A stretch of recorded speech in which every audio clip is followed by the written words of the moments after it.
नमस्कार, हमारे खास कार्यक्रम में आपका स्वागत है। मैं हूं आपके साथ दीपा सिंह। गर्मी अपने चरम पर आने वाली है। ऐसे में इस चुभती जलती गर्मी में हम अपनी सेहत का कैसे ध्यान रखें, क्या उपाय करें जिससे हमें लू और गर्मी से निजात मिले, इसी विषय पर आज हम चर्चा करेंगे।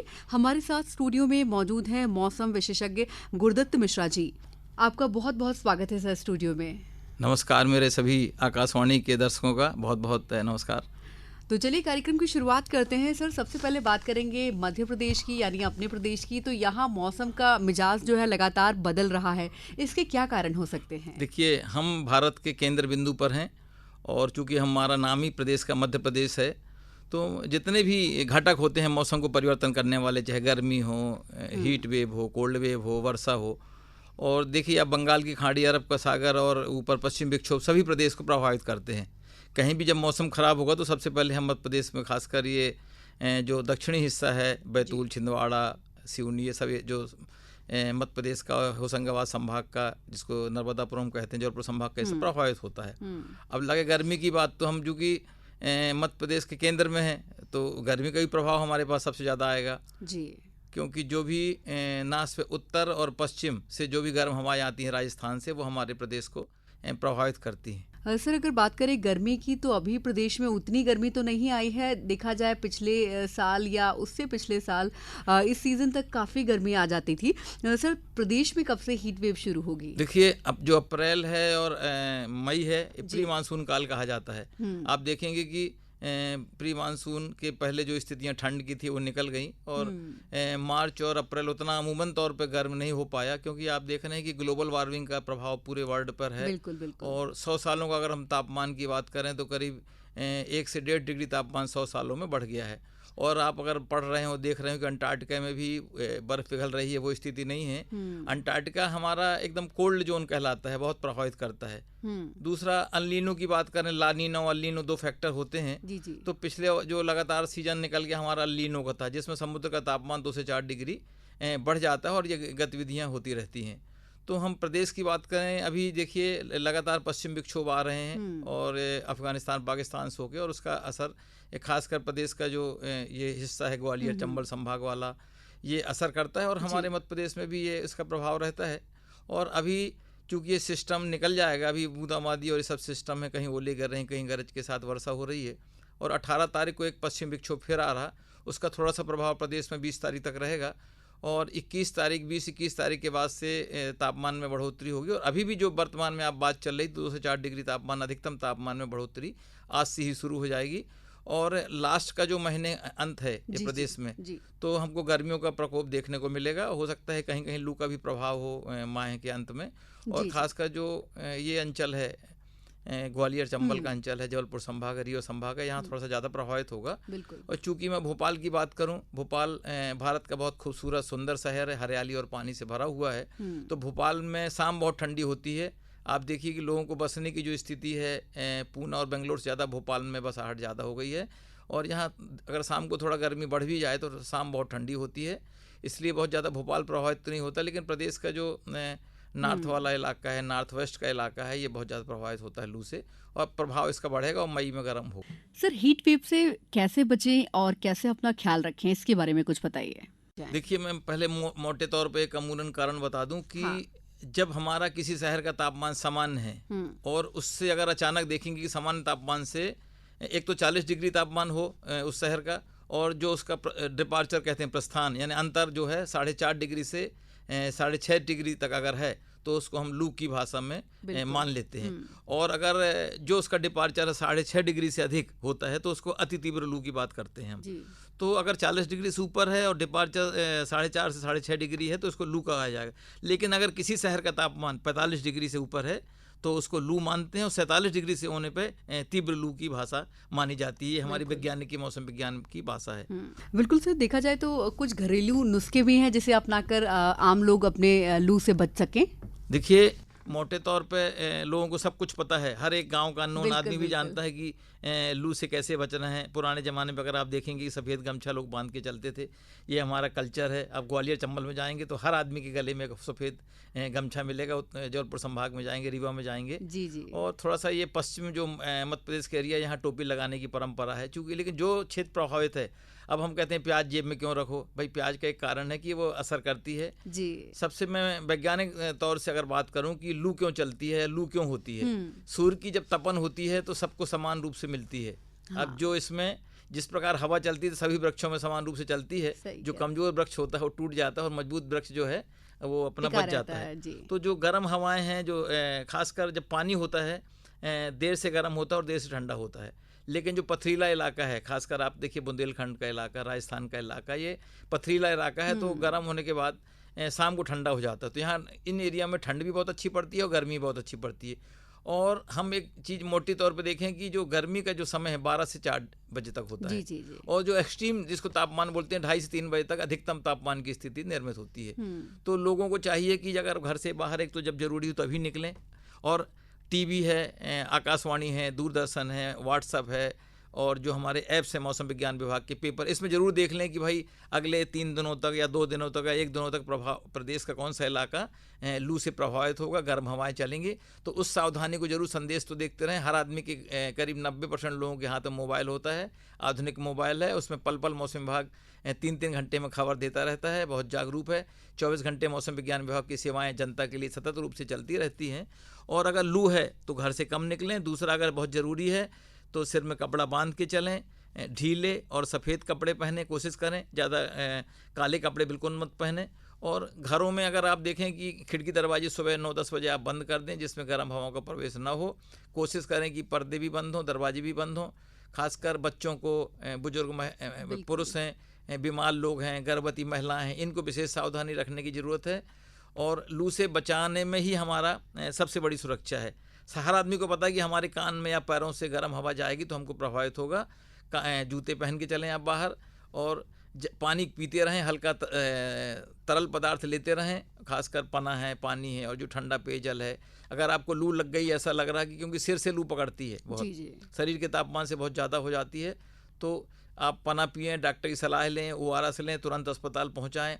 खासकर अगर हमारे देश में अभी देखिए कि 100 डायल की सुविधा है, एम्बुलेंस 108 की सुविधा है। अगर कोई ऐसा व्यक्ति आपको रास्ते में दिख जाए या आपके घर में हो या पड़ोस में हो तो तुरंत आप एम्बुलेंस को बुलाएं और उसको अस्पताल में भर्ती कर दें। लेकिन प्राथमिक उपचार के तौर पर आप जब उनको देखें तो तुरंत पानी पिलवाएं, पना है, केरी है और प्याज का रस आप शरीर में लेपन कर दें। और अगर ज़्यादा बहुत तकलीफ़ हो रही तो तुरंत आप गीला कपड़ा जो है, टॉवल वगैरह, उसके सिर में कर दें, ठंडा कर दें और बॉडी में लेपन कर दें, पानी का, बर्फ़ का लेपन कर दें। तो सावधानी में ही बचाव है, उसको बचाना ज़रूरी है, हमारी पहली प्राथमिकता है। लेकिन चूँकि हम मध्य प्रदेश में हैं, सूर्य की किरणें सीधी पड़ती हैं हमारे प्रदेश में, तो लोगों को बहुत सावधानी की जरूरत पड़ेगी। खासकर पूरा मई का महीना और 15 जून तक बहुत सावधान रहें। बिल्कुल, तो बहुत ही आवश्यक जानकारी दी है जीडी सर ने हमारे श्रोताओं को कि 15 मई से 15 जून तक खास बचने की ज़रूरत है, क्योंकि उस समय सूरज की किरणें सीधे हमारे सर पर होंगी। सर, बात करें अगर किसान भाइयों की, तो उनके लिए भी आपके पास कुछ जानकारी है? देखिए, किसान भाइयों को पता है पुराने ज़माने से कि हमको जानवरों को कैसे बचाना है। जानवर का जो शेल्टर है, उनको एक तो ये करें कि दिन में ना निकालें और दिन में दूध न दुहें कभी, मतलब बछड़े को दूध न पिलाएं दोपहर में। और उनके अगर टीन के साइड हैं कुछ है तो उसमें पानी का छिड़काव करते रहें, उनको बंद घरों में रखें, उनको पानी खूब दें जानवरों को। और ख़ासकर जब ये बहुत तेज़ गर्मी होती है, खासकर दोपहर में, जानवर खुद भी छाया की तलाश में रहता है। पेड़ पौधे तो बहुत कम हो गए हैं, नहीं बचे हैं। और जहाँ तक कोशिश करें कि हमारे जानवरों को आवारा दोपहर में बिल्कुल भी ना छोड़ें, सुबह शाम निकालें और उनको पानी ज़रूर दें, खाना भरपूर दें खासकर। और जो गर्भवती जो गाय या भैंस जो जानवर हैं उनको कोशिश करें कि उनको बाहर बिल्कुल ना निकाले जाएं। पानी का छिड़काव नियमित रूप से करते रहें। और किसान भाइयों के लिए एक और बात है कि पराली बिल्कुल भी ना जलाएं गलती से। जो ये पराली जलाते हैं इससे कार्बन डाइऑक्साइड तो निकलती है, खासकर आपकी मिट्टी की जो ऊपर की परत है वो एकदम कड़ी हो जाती है और उपजाऊपन ज़मीन का ख़त्म हो जाता है। दूसरी बात आप देखेंगे जब आप परोली जलाते हैं, चाहे चोरी से जलाएं या गलती से जलाएं, तो रात को जो कार्बन उड़ के लोगों के छतों में, घरों में दिखाई देता है, ये बहुत नुकसानदायक और हानिकारक है। तो किसानों को सबसे पहले पराली न जलाने का मेरा निवेदन है। दूसरा, पानी कम से कम बहाएं, क्योंकि पानी की जो मात्रा है बहुत कम है, पृथ्वी बची है, बहुत नीचे चला गया है। तो जब भी बरसात होती है उसको जल संरक्षण के लिए हो, चाहे ज़मीन में डालने के लिए हो, चाहे आप तालाब बना लें छोटे छोटे से, या प्लास्टिक लगा के बड़े बड़े गड्ढे बना लें, उसमें जल का संरक्षण ज़रूर करें। और ख़ासकर हरियाली कोशिश करें। जहाँ आपके पास है खेतों में अगर कहीं ऐसी जगह है, उपजाऊ ज़मीन नहीं है, तो ऐसे पौधे लगाएं जो कि उस क्षेत्र को कवर करते हैं, ख़राब नहीं होते हैं। नीम है, आंवला है, जामुन है, ऐसे पौधे भी आप लगा सकते हैं। घरों को सबसे पहली मैं एक मोटी मोटी बात करूं कि छत में अगर सफ़ेद पेंट करेंगे तो 20% आपका तापमान कंट्रोल हो जाएगा। और एक बार आपने, ज़्यादा महंगा नहीं आता, एक बार का खर्चा आप बहन कर लेंगे तो कई सालों तक आपका 3-4 सालों तक वो सफ़ेद पेंट रहेगा। और अगर आपके घरों के आसपास जगह है तो छायादार वृक्ष लगाएं धीरे धीरे। छतों में, गमलों में ऐसे पौधे लगाएं जिसमें कम पानी लगे, कम मिट्टी में काम हो और तापमान भी थोड़ा सा नियंत्रित रहे। आजकल ऐसे आधुनिक मकान बनाने की परिकल्पना हो गई है, मोटी दीवार वाली, या कि जिसमें तापमान रोधी भी हों और भूकंप रोधी भी हों। तो इस टाइप के मकानों के आजकल सस्ते साधन उपलब्ध हैं, वो उसका आप ज़रूर ध्यान रखें। अब गांव में तो अगर मिट्टी और इसके मकान हैं, अगर लकड़ी के बनाते हैं तो बहुत सुंदर, उनको कूलर और एसी की ज़रूरत नहीं पड़ेगी। तो गांव में लोगों को भी थोड़ा सा, अगर उनके पास उपलब्धता है तो ऐसे मकान बनाएं। जहां एसी उपयोग करते हैं तो लोग देखते हैं कि 18-20 डिग्री तापमान रखते हैं, बहुत घातक है। एसी का तापमान 24 डिग्री या उससे अधिक रखेंगे तो बिजली की बचत भी होगी और आपके शरीर की सुरक्षा भी होगी। कई बार हम लोग कार में या घरों में एसी लगाते हैं और फिर बार बार बाहर निकलते हैं, फिर देखते हैं कि सन स्ट्रोक हो गया है लोगों को बहुत, और सन स्ट्रोक से जान भी जाती है। ऐसा नहीं कि सन स्ट्रोक हो गया तो हम बच जाएंगे, अगर आप सावधानी नहीं रखेंगे, ज़्यादा स्थिति गंभीर होगी तो आपकी सन स्ट्रोक से जान भी जा सकती है। इसलिए थोड़ा सा कोशिश ये करनी चाहिए कि हम कैसे भी बचें। मतलब हर घर में दादा दादी के पुराने नुस्खे हैं, उनसे आप पूछिए कि कैसे सन स्ट्रोक है। मटके का पानी लोग रखते थे घरों में, और जानवरों को बाहर आप देखिए सीमेंट की हौदियाँ बना के, या पानी जानवरों के लिए, जो आवारा जानवर हैं या कुत्ते या बिल्ली है जो पालतू जानवर हैं, तो घरों के अगर बाहर आप रख सकते हैं तो उनको पानी डाल दें, वो भी एक जीव है। दूसरी बात, हमारे घरों में सकोरे, जो अब मिट्टी के बर्तन है या प्लास्टिक जो आपको उपलब्ध है उसमें पानी रख दें घरों में। और आपके छोटे बच्चों का जूठा खाना, चावल बचता है, रोटी बनती है, तो अगर छत की मुडेर पर या उस पानी के बाजू में रख देंगे तो चिड़िया है, जो जीव जंतु हैं, उनको भी भोजन मिलेगा। और जीव जंतु, चिड़िया हों या जानवर हों, वो भी सूर्य की इस गर्मी से परेशान होते हैं और उनको भी गर्मी लगती है, इसलिए उनका भी सबका ध्यान रखना चाहिए, चाहे पशु हों, चाहे पक्षी हों, चाहे सभी का ध्यान हमारी भी जवाबदारी होती है, क्योंकि हम समझदार प्राणी की श्रेणी में आते हैं। इसलिए सबका दायित्व है, सबका रक्षा करना आपका दायित्व है। बिल्कुल, बहुत अच्छी बात आपने कही कि सबका दायित्व है और सबकी रक्षा हम सबको मिलकर करनी चाहिए। हमारा पारिस्थितिकी तंत्र भी इसी तरह बना हुआ है। सर, देखा जाए तो हीट वेव जैसा कि आपने बताया कि शुरू होने वाली है, तो ऐसे में किस तरह का भोजन, खाद्य पदार्थ हमें लेने चाहिए जिससे किसी तरह की बीमारियां ना पनपे और हम स्वस्थ रह सकें? देखिए, जब शरीर को बाहरी हमला होता है तो शरीर का बचाव करना भी हमारी एक जवाबदारी है, और उसमें भोजन हमारे लिए बहुत बड़ा महत्वपूर्ण कारक है। खासकर गर्मियों के दिनों में भोजन पचने की थोड़ा सा दिक्कत होती है, समस्याएं होती हैं, तो आप हल्का सुपाच्य भोजन ले लें, लिक्विड वाला भोजन ले लें, और देर शाम को लेट भोजन ना लें। खासकर 8 बजे के अंदर अगर आप जो भी भोजन आपके पास उपलब्ध है वो भोजन ले लें। और गरिष्ठ भोजन जिसको बोलते हैं, तेल का है और वो बहुत ज़्यादा स्पाइसी है, मसाले हैं, मिर्च है और गाढ़ा तेल है, इससे बचना चाहिए, क्योंकि इससे पेट भी खराब होगा और आपके शरीर की जो इम्यूनिटी वो कमज़ोर होगी। इसलिए भोजन हल्का सुपाच्य लें, हरी सब्जियां मिल सकती हैं। पानी के समय बाज़ार में बहुत सारे जो चीज़ें हैं, कलिंदर या तरबूज या जो भी बहुत, और ककड़ी होती है जो नदी किनारे पैदा होने वाली, तो ये बहुत सस्ते में उपलब्ध हैं, उनको ज़रूर खाएँ। और इस समय आप देखेंगे दही, चावल, मठा का प्रभाव रहता है हमारे खासकर मध्य क्षेत्र में, बुंदेलखंड में, मालवा में सब ये बड़ा प्रचलन था पुराने ज़मानों से कि दही और मठा हम लोग जो हमारे घर बैठने आते थे उसको पिलाते थे, थोड़ा सा गुड़ देते थे उसको हम लोग। अब गुड़ वो परंपरा नहीं बची है, तो गुड़ पानी देते थे, कोई दोपहर में हमारे यहाँ बैठने आता था। गुड़ भी ठंडा करता है और एनर्जी मिलती है, एनर्जी ड्रिंक का बहुत बड़ा काम करता है। इसलिए थोड़ा सुपाच्य और हल्का लाइट भोजन लें दिन में या रात में, और गरिष्ठ भोजन कदापि इस समय बिल्कुल न लें, क्योंकि आप स्वस्थ रहेंगे तभी आपको दूसरी चीज़ हमला नहीं कर पाएगी। आप हमारे कार्यक्रम में आए, बहुत ही महत्वपूर्ण जानकारियां दी हैं, बहुत बहुत शुक्रिया आपका सर। मेरा सभी आकाशवाणी के दर्शकों का जो दूर दराज बैठे हैं और सुन रहे हैं, बहुत बहुत नमस्कार मेरा। और आइए अब जानते हैं प्रदेश के 4 महान नगरों के हाल। सबसे पहले बात भोपाल की। प्रदेश का मौसम अगले 24 घंटों में एक बार फिर बदलने वाला है। भोपाल से हमारे संवाददाता दिनेश शुक्ल ने राजधानी भोपाल के मौसम के बारे में जानकारी दी। मध्य प्रदेश में बीते कुछ दिनों से मौसम का मिजाज बदला हुआ है। आंधी, बारिश और ओलावृष्टि के बाद गर्मी के तीखे तेवरों से आम जनता अब परेशान होने लगी है। इसी बीच मौसम के बदलाव से अस्पतालों में मरीजों की गिनती भी बढ़ने लगी है।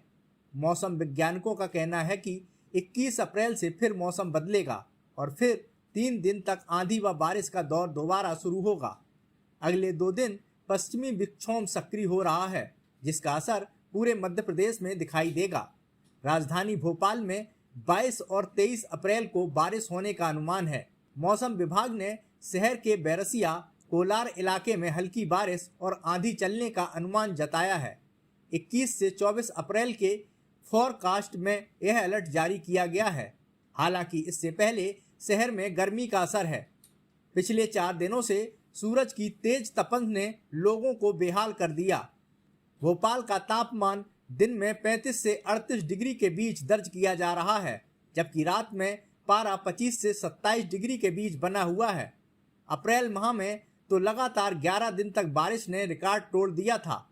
इस दौरान भोपाल में करीब 1.25 इंच बारिश हो गई।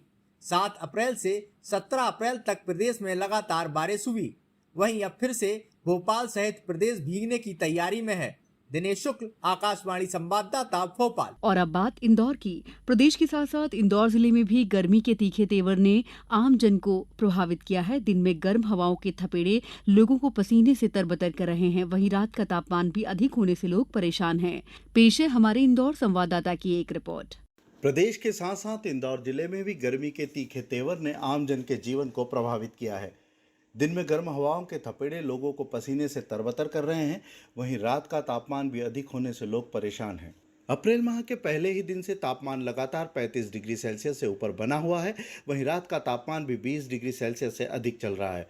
गुरुवार 18 अप्रैल को इस मौसम का सबसे गर्म दिन रहा, जब दिन का अधिकतम तापमान 40.2 डिग्री सेल्सियस दर्ज किया गया। इस दौरान 19 किलोमीटर प्रति घंटे की गर्म हवाओं के चलने से लोग बेहाल हो गए। रात का तापमान भी बढ़कर 25.2 डिग्री सेल्सियस तक पहुंच गया। मौसम विभाग के अनुसार इसके पहले साल 2015, 2016, 2017 और 2023 में अप्रैल के तीसरे हफ्ते में पारा 40 डिग्री सेल्सियस से अधिक रहा है।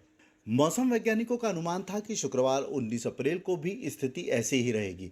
साथ ही दोपहर बाद हल्की बारिश की संभावना भी जताई थी।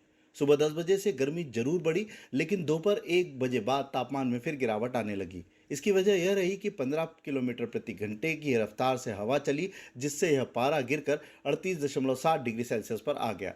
20 अप्रैल को भी दिन में बादल छाए रहने के कारण हवा की तपन कम हुई और दिन का तापमान 2 डिग्री लुढ़क कर 36.4 डिग्री सेल्सियस तक पहुंच गया। अप्रैल माह में गर्मी का रुख देखते हुए जिले के सभी विद्यालयों ने समय सुबह का करने के साथ ही विद्यालय लगने के समय में भी कमी कर दी है। दोपहर बाद सड़कों पर पसरा सन्नाटा अप्रैल के तपन की गवाही दे रहा है। दोपहर में 12 से 4 बजे के बीच वाहनों की संख्या अत्यंत कम नजर आ रही है। शहर में गन्ने का रस, शीतल पेय और लस्सी की बिक्री बढ़ने के साथ ही अनेक स्थानों पर सार्वजनिक प्याऊ भी नजर आने लगे हैं। पश्चिम क्षेत्र विद्युत वितरण कंपनी के अनुसार मार्च में जहां 80 से 85 लाख यूनिट प्रतिदिन की खपत थी, वहीं एसी, पंखे और कूलर के चलने से यह खपत 1.25 करोड़ यूनिट तक पहुंच गई है। मौसम विभाग ने पश्चिमी विक्षोभ के प्रभाव से इंदौर जिले के मौसम में बदलाव की संभावना जताई है। विभाग का कहना है कि इंदौर और उसके आसपास हल्की बारिश हो सकती है। इससे लोगों को तात्कालिक राहत जरूर मिल सकती है, लेकिन दिन में तापमान अधिक ही बना रहेगा। मनिंद्र कुमार दुबे, आकाशवाणी समाचार, इंदौर। और अब जानेंगे ग्वालियर का हाल। ग्वालियर में तेज गर्मी ने अपना असर दिखाना शुरू कर दिया है। दिन का तापमान जहां लगभग 40 डिग्री सेल्सियस के आसपास तक पहुंच चुका है, तो वहीं रात का पारा भी 28 डिग्री तक पहुंच गया है। हमारे ग्वालियर संवाददाता नवीन श्रीवास्तव ने मौसम वैज्ञानिक हुकुम सिंह से बातचीत की। ग्वालियर में तेज गर्मी ने अपना असर दिखाना शुरू कर दिया है। दिन का तापमान जहां लगभग 40 डिग्री सेल्सियस के आसपास तक जा चुका है, तो वहीं रात का पारा भी 28 डिग्री तक पहुंच चुका है। इसे मध्य प्रदेश में सबसे गर्म रात के रूप में दर्ज किया गया। ग्वालियर मौसम विभाग के मौसम वैज्ञानिक हुकुम सिंह ने आकाशवाणी से चर्चा करते हुए बताया कि ऐसा राजस्थान से आने वाली गर्म हवाओं के कारण हुआ। इसके पहले 2022 में भी रात का तापमान 28 डिग्री सेल्सियस के ऊपर तक गया था। श्री सिंह ने जानकारी दी कि वैसे गर्मी के तीखे तेवर के बीच पश्चिमी विक्षोभ के चलते इस दौरान लोगों ने गर्मी से थोड़ी राहत जरूर महसूस की थी। ऐसी संभावना है कि आने वाले समय में ग्वालियर अंचल में भीषण गर्मी अपना प्रचंड रूप दिखा सकती है और मई-जून में पारा 48 डिग्री सेल्सियस तक पहुंच सकता है। लगातार तापमान की नहीं, अभी पश्चिम विक्षोभ आ जाते हैं, इसलिए नहीं तो अभी गर्म हवा आई नहीं है। ये संभावना है अगले हफ्ते में इसकी, मतलब 40 से 43-45 तक जा सकता है, 42-43 तक। अभी पिछली रात थी ना, वो 28 डिग्री टेम्परेचर रात का चला गया था, वो काफी गर्म थी। पिछली बार 2022 में भी गया था 28.4, और इस सीजन का मतलब इस साल का 28 सबसे गर्म रही थी। वो क्या राजस्थान से जो गर्म हवा चल रही थी ना, उसकी वजह से। हाँ, इस बार पिछले साल से ज़्यादा गर्मी पड़ सकती है। टेम्परेचर है मई जून में मतलब 48 तक जा सकता है। संस्कार धानी के नाम से पहचान रखने वाले जबलपुर में इन दिनों गर्मी से निजात पाने यहाँ के खूबसूरत स्पॉट, नदी, वाटरफॉल, पार्क हमेशा की तरह लोगों की पहली पसंद बने हुए हैं। पेश है हमारी जबलपुर संवाददाता की एक रिपोर्ट। जबलपुर में सियासी पारा जरूर उतर गया है, लेकिन अप्रैल माह की शुरुआत से ही चढ़ा पारा अब भी अपने तेवर दिखा रहा है। हालात यह है कि दिन में जहां तेज धूप से बचने लोग अपने घरों में एसी कूलर का सहारा ले रहे हैं, तो वहीं गर्मी की तपन से बचने जलाशयों की ओर भी रुख करना पड़ रहा है। नर्मदा के तटों पर इन दिनों आम दिनों की अपेक्षा ज्यादा भीड़ देखी जा रही है। खास तौर पर भेड़ाघाट, कुंवारीघाट जैसे तटों पर लोग गर्मी से निजात पाने के साथ ही नर्मदा नदी में घंटों तैराकी कर इसका जमकर लुत्फ उठा रहे हैं।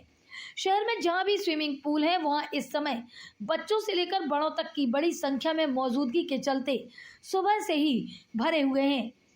खास बात यह है कि इन सब का लुत्फ और गर्मी से राहत पाने देर रात तक लोग जमे हुए नजर आते हैं। इधर गर्मी की छुट्टियों में वाटर पार्क बच्चों के लिए मौज मस्ती का एक अच्छा साधन बना हुआ है।